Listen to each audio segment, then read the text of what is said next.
I spent 37 years reading blueprints. Civil engineer. I could look at a set of plans and tell you exactly where the stress points were, exactly where the load was being distributed unevenly, exactly where the whole structure would fail if someone didn't address the problem. My colleagues used to joke that I could smell a bad foundation through 3 feet of concrete. But the one structure I failed to read correctly for the better part of a decade was the one I built myself, my own family. I suppose that's the thing about being too close to something. You stop seeing it the way a stranger would. My name is Walter. I'm 64 years old. I retired 2 years ago from a firm I'd given 4 decades to, and when I walked out of that office for the last time, I thought the hardest part of my life was behind me. I'd buried my wife, my first wife, my real wife, the woman I actually chose 11 years ago. Cancer. Fast and merciless. After that, I raised my son mostly alone, put him through college, watched him grow into a man I was genuinely proud of. Then I made a mistake. Not the worst mistake a man can make, but one I paid for in full. I remarried. Her name doesn't matter. I'll call her my wife, because legally that's what she was. She was pleasant enough when we were dating, attentive, warm. The kind of woman who remembered how you took your coffee without being told. I was lonely, and I mistook comfort for love. She had a daughter from her first marriage, a girl in her late 20s who smiled at me like I was the best news she'd ever received. I know now what that smile was actually about. My son was skeptical. He said so once, quietly, over dinner about 6 months before the wedding. "Dad, just be careful. You've worked hard for everything you have." I told him he was being uncharitable. I told him love deserved a chance. He nodded and dropped it because he was a good son and he didn't want to push. I wish he had pushed harder. I wish I had listened. The wedding was small. My wife's daughter, I'll call her my stepdaughter, was there with her husband, a man named Marcus who had the handshake of a politician and the work ethic of a houseplant. He was charming in the way that people are charming when they need something from you. The first year of the marriage, he borrowed $11,000 from me to launch a business. The business was never launched. When I asked about repayment, my wife told me it was unkind to keep score within a family. I wrote it off as a lesson. The second year, it was the house. My stepdaughter and Marcus were being squeezed out of their apartment, their words, and would I consider co-signing a mortgage on a townhouse in a neighborhood they'd picked out? I sat down with the numbers. It was more than they could reasonably afford. I said I'd help with a down payment instead. $30,000. A gift, not a loan, so nobody could accuse me of keeping score. My wife cried and told me I was a generous man. My stepdaughter hugged me and called me Dad for the first time. I should have understood then what the word Dad meant to her. The third year, my son called me one Sunday evening with something careful in his voice. He said he'd had lunch with an old friend of mine, a guy I'd worked with for years, and my friend had mentioned something. He'd seen my wife and Marcus having lunch together in a restaurant across town. Just the two of them. He didn't think much of it at the time. But they'd been there for nearly 3 hours. And my friend said they looked like they were going over documents. Paperwork. He'd asked my wife about it later and she'd mentioned it was nothing, just family planning stuff. I asked my wife about it that evening. She was annoyed that I'd brought it up. She said my son had always been jealous of her place in my life and was stirring up trouble. She said Marcus had simply needed her advice about a financial matter, and she was his mother. Was she not allowed to help her own child? I let it go. I apologized for asking. I know. By the time I retired, things had shifted in ways that were hard to name, but impossible to ignore. My wife handled the household accounts because she said I deserved to rest after all my years of work. My stepdaughter called 3 or 4 times a week, but almost never to speak to me. She'd ask for my wife, and the two of them would talk for an hour behind the closed bedroom door. Marcus had stopped pretending to look for work entirely. They came to the house for dinner most Sundays, and Marcus would sit at my dining room table and eat my food and discuss real estate in a tone that implied he was a man of great expertise and vision. My son stopped coming to those dinners after Marcus made a comment about his job that I let pass when I should not have. One evening in November, I was looking for a document in my home office, an old appraisal I needed for tax purposes, and I found something else. It was in a folder in the filing cabinet that my wife used, a folder I had no reason to be in and was not meant to see. There were printouts inside. Bank statements, not our joint account, a separate account I hadn't known existed, opened in my wife's name 18 months earlier. The deposits were irregular, but the total, when I added them up, was just over $62,000. Some of it I recognized, a transfer from our home equity line that I'd approved for roof repairs. We'd had roof repairs, certainly. They had cost $9,000. The transfer had been for $23,000. I stood in that office for a long time. I didn't confront her. Something in me, the engineer, the man who reads structures before they fail, said, "Wait. Gather more information before you make your move." I took photographs of every document in that folder with my phone. Then I put everything back exactly as I'd found it. I called my son that night and told him to come see me, alone, at the coffee shop near his office. He was there the next morning before I arrived. He sat across from me and looked at the photographs on my phone and didn't say anything for a long time. Then he said, "Dad, I need you to talk to David." David was his college roommate. He was also a family law attorney in private practice, with a reputation for being absolutely ruthless when he needed to be. I said I wasn't sure it had come to that yet. My son looked at me with the patience of a man who had been waiting for this conversation for 3 years and said, "Dad, call David." I called David. David asked questions I hadn't thought to ask. He had a forensic accountant he worked with regularly. He said if I was willing, they could do a quiet, thorough review of our shared finances going back 5 years. He said to give him 6 weeks. He said to change nothing at home and to keep my phone somewhere my wife couldn't access it. He said the most important thing was that I not tip my hand. 6 weeks is a long time to sit across from someone at breakfast and pretend everything is fine. The forensic accountant's report came back in January, 3 days before New Year's. The total figure, across 5 years of transfers, inflated invoices, and direct withdrawals from accounts I'd believed were being managed in good faith, was $214,000. A portion had gone to Marcus and my stepdaughter directly. A larger portion had been moved to accounts my wife controlled. David believed, based on the patterns, that there was likely some additional cash component he couldn't trace. He told me, very calmly, that this constituted financial fraud within a marriage, that the evidence was substantial, and that I had several options available to me. I told him I needed the weekend to think. That Saturday, my wife told me that Marcus and my stepdaughter were throwing a party, a New Year's party, at the townhouse I'd helped them buy, for a group of their friends. She said they wanted us there. She'd already told them we were coming. She said I should wear the blue blazer because I looked distinguished in it, as though I were a decoration she was arranging. I said I wasn't feeling well and would prefer to stay home. She paused the way she paused when she was deciding how to handle something. Then she said that was fine. She'd go alone, and she'd try not to be too late. She was gone by 7. I sat in my living room in the quiet and looked at my phone and decided I was done thinking. I called David that night. I told him to begin. What happened next took 3 weeks and involved a level of precision that I, as an engineer, actually found satisfying in a grim sort of way. David filed the paperwork. David filed the paperwork. A separate attorney I retained handled the divorce filing. I moved my personal assets, my retirement accounts, my investment portfolio, the accounts that were solely in my name, into structures that David and my financial advisor had prepared. The joint accounts were addressed through legal channels. The home equity line was frozen pending the proceedings. I said nothing. I went to breakfast every morning. I asked about her day. I was polite. The morning the papers were served, I was sitting in David's office. My wife called my phone 4 times in 11 minutes. I let it go to voicemail.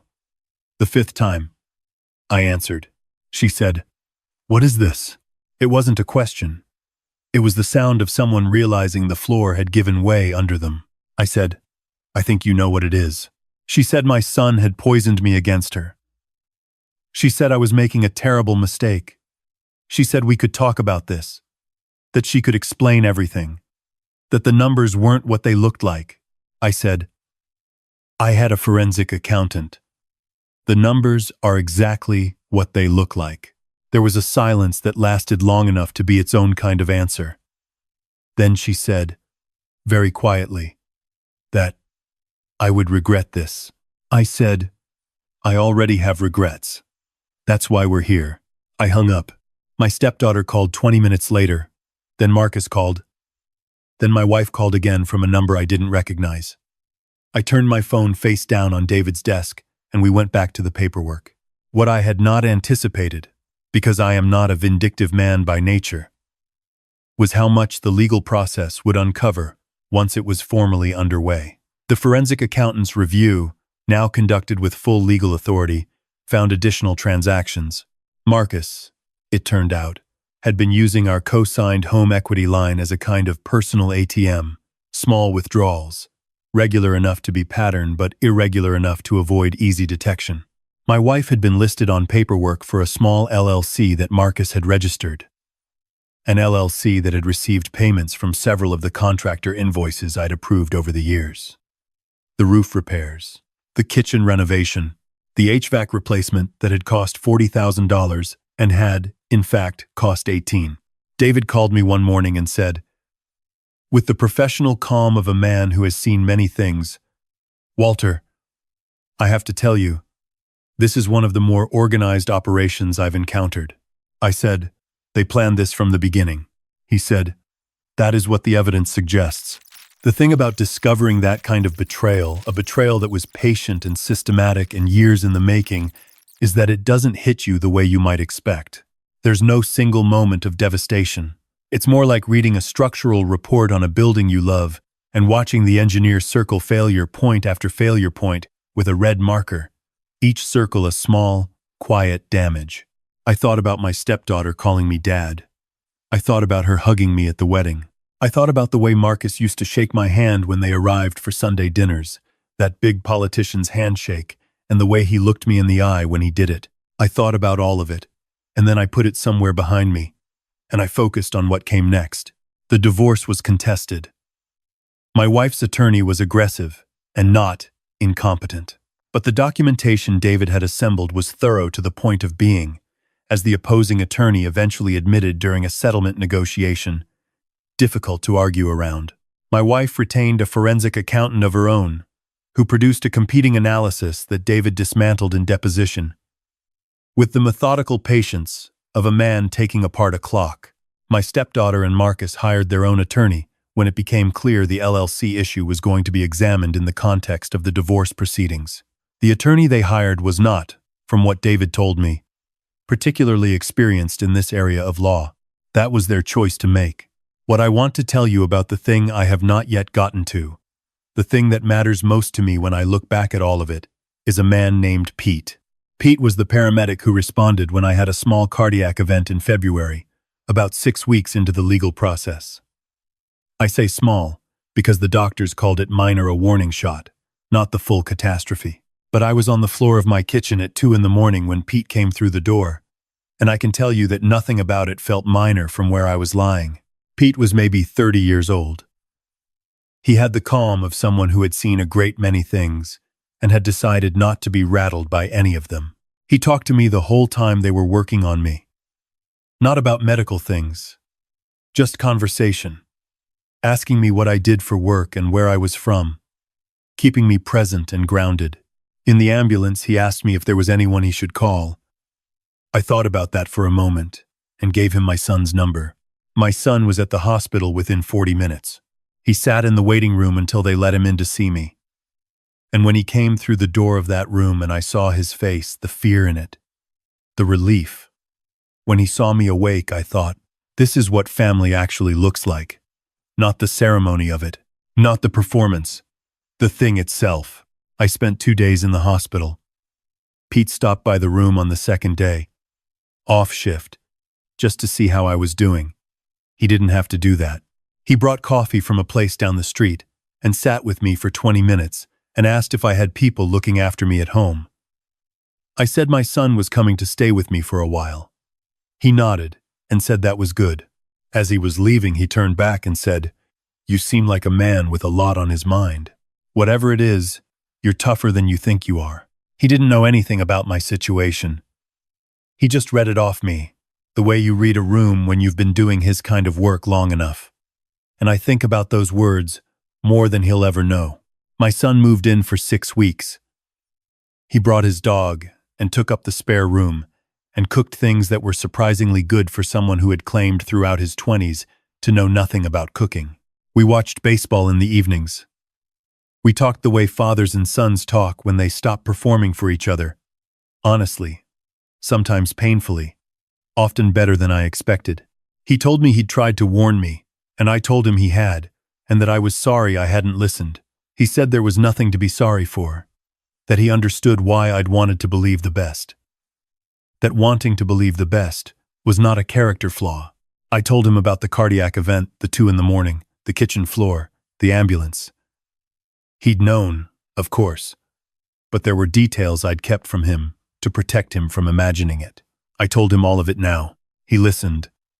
And when I was done, he said, "Dad, I need you to understand something. There is nothing, not a party, not a trip, not anything on this earth that would keep me from being there." I told him I knew that. I told him I had always known that, and that was the thing that made everything else survivable. That one true thing I had actually gotten right, in the middle of all the things I'd gotten wrong. The legal proceedings resolved in the summer. The divorce was finalized in June. My wife received what the law entitled her to from marital assets, which was, given David's documentation and the demonstrated fraud, considerably less than she had anticipated. The LLC and its activities were referred to the district attorney's office. Marcus's attorney negotiated a plea arrangement involving restitution and a suspended sentence. The townhouse, the one I'd helped purchase with $30,000 and a co-signature, was liquidated in the proceedings to satisfy a portion of the restitution order. My stepdaughter called me once, after it was all over. She said she hoped I was proud of myself. She said I had destroyed her family. Her voice had a quality in it that I can only describe as disbelief, genuine shock, as though she had not believed, until the very end, that I would actually follow through. I thought about what to say for a moment. Then I said, "You came into my life with a plan, and you executed it for years, and you thought I was too old, or too trusting, or too in love to notice. I noticed. I just waited until I had everything I needed." She hung up. I have not heard from her since. My son got married in September. Small ceremony, outdoor, evening light through the trees at a venue about 40 minutes outside the city. His wife is a woman who laughs easily and argues her positions respectfully and treats my son like a partner and not a resource, which is more than I once knew to ask for on someone's behalf. I gave a toast. I talked about what I'd spent my career doing, reading structures, finding the load-bearing elements, identifying what holds and what fails under pressure.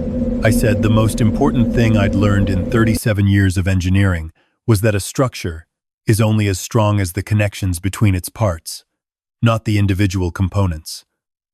The connections. I said the best thing about the past year, and there had been a year that was genuinely hard, I wasn't going to pretend otherwise, was that it had shown me exactly which connections in my life were real, which ones held under pressure, which ones were always going to hold. My son looked at me from across that room with his wife's hand in his, and I thought, after the wedding, I did something I had been thinking about for a while. I tracked down Pete, the paramedic, who had brought me coffee and sat with me on his day off. It took a few phone calls to the hospital to find the right station. I called and asked to speak with him. And when he came on the line, he didn't remember me immediately. Which made sense. He'd helped a great many people since February. I reminded him of the details, and after a moment he said, "Oh yeah, the engineer. Kitchen floor." I said yes, kitchen floor. I told him I was doing well. I told him I wanted him to know that. He said he was glad to hear it, and his voice was genuine. I asked him if there was something I could do for him, and he laughed a little and said, "Man, just take care of yourself. That's what I want." I said I was working on it. I keep working on it. I wake up early now. I have coffee on the back porch when the weather allows. I'm consulting part-time. A firm downtown that handles infrastructure projects uses me as a reviewer on complex jobs, which means I get to do the parts of the work I always loved without the administrative weight I was glad to leave behind. My son and his wife come for dinner twice a month. His dog, has decided that he lives at my house and at theirs equally, and no one has made any effort to correct this. My finances, once thoroughly examined and fully within my own control, are in good order. Better order than they were in during the years I thought they were being well managed for me. Funny how that works. Here's what I want you to understand. If you're listening to this, and there's something in it that sounds familiar to you, there is a difference between a person who loves you and a person who has identified you as a source of stability and comfort for themselves. Both of them look like love in the early stages. The difference shows under pressure. When there's something hard, when there's something that costs them, when there's a moment that requires showing up over staying comfortable, that's when you see what you're actually dealing with. I spent years seeing the cracks and telling myself they were just the normal settling of a structure. All structures settle. All families have their frictions. I found 100 ways to explain away what I was seeing because the alternative that I had trusted wrong, that the warmth I thought I'd found was something else entirely, was a thing I didn't want to be true. But here's what else is true. On the floor of my kitchen at 2 a.m, I gave a paramedic my son's phone number. Not my wife's, not my stepdaughter's, my son's. Some part of me had always known where the real load-bearing wall was. I'd just spent years pretending the facade was structural. I don't make that mistake anymore. I'm 64 years old. I read blueprints for a living for 37 years. And I can tell you, with the confidence of a man who has made the assessment carefully, the foundation I'm standing on now is solid. It'll hold.